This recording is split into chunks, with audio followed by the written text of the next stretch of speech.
Dr. Hunter Shaman Thompson is dead. A tribute.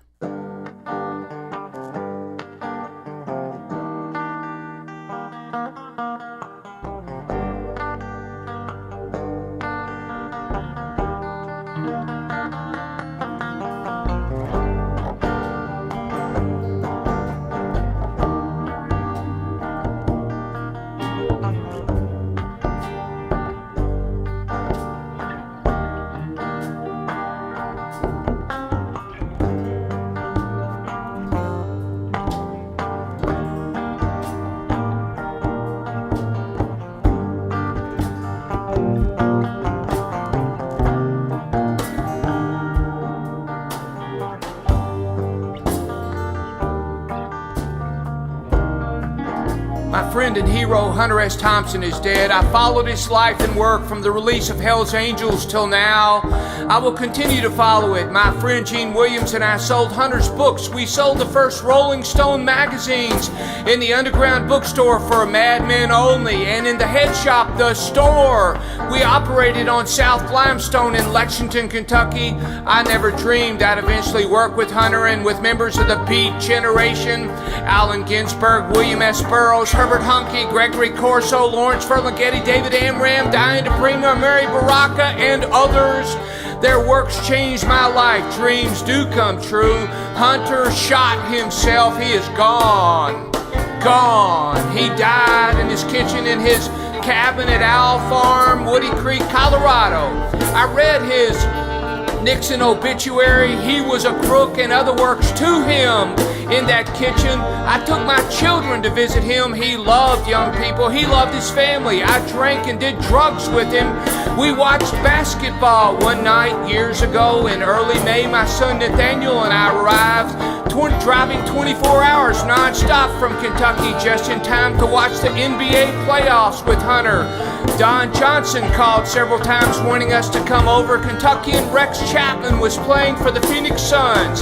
The Suns were down by 9 points with 1 minute to go in the game. I looked at Hunter and said, I'll bet you that Rex will hit 3 threes and tie the game, that the Suns will win by 1 point in 3 overtimes. Hunter looked at me and laughed.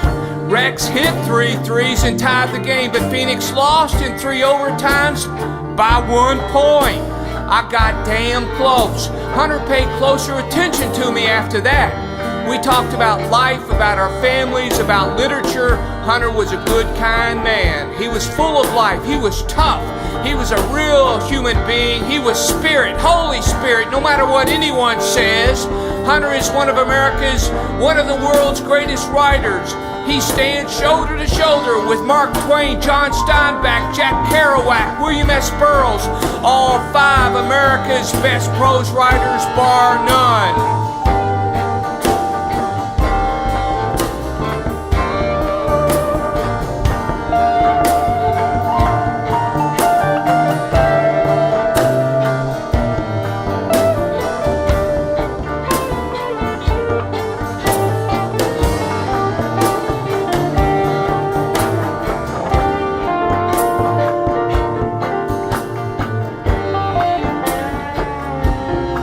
I had the honor of producing, with the help of Douglas Brinkley and many young people and friends, the Hunter S. Thompson, the official Hunter S. Thompson tribute at Memorial Auditorium on 4th Street in Louisville, Kentucky on December the 12th, 1996. We had a sold-out standing room audience of over 2,000.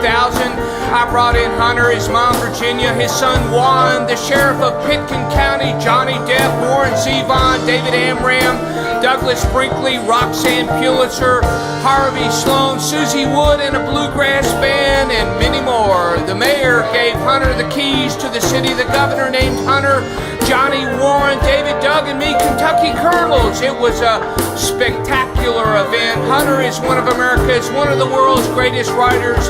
He stands shoulder to shoulder with Mark Twain, John Steinbeck, Jack Kerouac, William S. Burroughs, all 5 America's best prose writers, bar none. Jonathan Swift, George Orwell, William S. Burroughs, and Hunter S. Thompson are literary giants, visionaries who have much in common.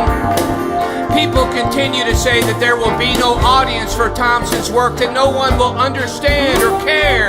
Yet as I travel across America, across the world, working with young people of all ages, I witness a movement amongst young people away from the constraints of non-democratic, Puritan, totalitarian cultures. I see a new generation that recognizes the lies of the power elite, a generation that is turning to the free thinkers, the freedom fighters of the 50s and 60s, recognizing, honoring them as mentors.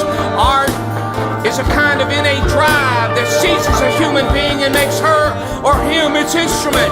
The artist is not simply a person acting freely in pursuit of a merely private end, but one who allows art to realize its purposes through her or his person. Artists have moods, free will, personal aims, but as artists they are bearers of a collective humanity, carrying and shaping the common unconscious life of the species. I have heard more than once that Hunter S. Thompson is a madman, that oh, look at what he could have done if he lived a more sane life.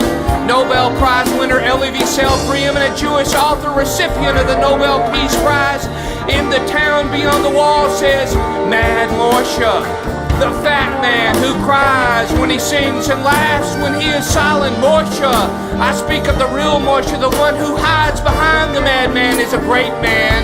He is far-seeing. He sees worlds that remain inaccessible to us. His madness is only a wall erected to protect us. To see what Moshe's bloodshot eyes see would be dangerous. In Jewish mysticism, the prophet often bears the facade of madness. Hunter S. Thompson stands in direct lineage to the great writers and prophets. And as with the prophets of old, the message may be too painful for the masses to tolerate, to hear, to bear. They may and usually do condemn, even kill the messenger. Hunter stood as long as he could. He fought a valiant fight. He was a brave yet sensitive soul. He was a sacred shaman warrior. He saw, he felt, he recorded his visions. He took alcohol and drugs to ease the pain generated by what he saw, what he felt. He lived on his own terms. He died on his own terms. Did the masses kill Hunter? Did he kill himself? He found the courage to stand up against the power mongers and the masses at least 13, if not 16 times. He should have died, but miraculously didn't. He chose to take his own life. He completed the work he came to do. If life is a dream, if life is a dream, if life is a dream, as some suggest, sometimes beautiful, sometimes desperate, then Hunter's work is the terrible saga of the ending of time for the American dream. With his actions set at the heart of darkness of American materialist culture, with war as perpetual background playing on the television, Hunter S. Thompson, like the prophets of old, shows how we, through greed and power lust, have already gone over the edge. As Jack Kerouac, through his brilliant oeuvre, breathed hope into international youth culture, Thompson shows how the ruling power elite is not about to share what it controls. With idealists yearning for a world of peace, love, and understanding, we must look beyond the life of the artist to the work, the body of work itself. That is the measure of success. Like those who have re-examined Orwell's 1984 to find a multi-layered literary masterpiece, we must look deep into Thompson's work and find the deep multi-layered messages. His books, especially the early ones, and his letters are literary masterpieces equal to the best writing ever produced. Knowledge, from the inception of modernism and through postmodernism and chaos to the ocean of consciousness, is reorganized, redefined through literature, art, music, and film. The genres are changing, the canons are exploding, as is culture, the mythopoetics, the privileged sense of sight of modern, contemporary, avant-garde, cutting-edge, naive poets, musicians, artists, filmmakers, are examples of art forms of a society, a culture, a civilization, a world in which humanity lives not securely in cities nor innocently in the country, but on the apocalyptic, simultaneous edge of a new realm of being, understanding the mytho-poet, female and male, the shaman.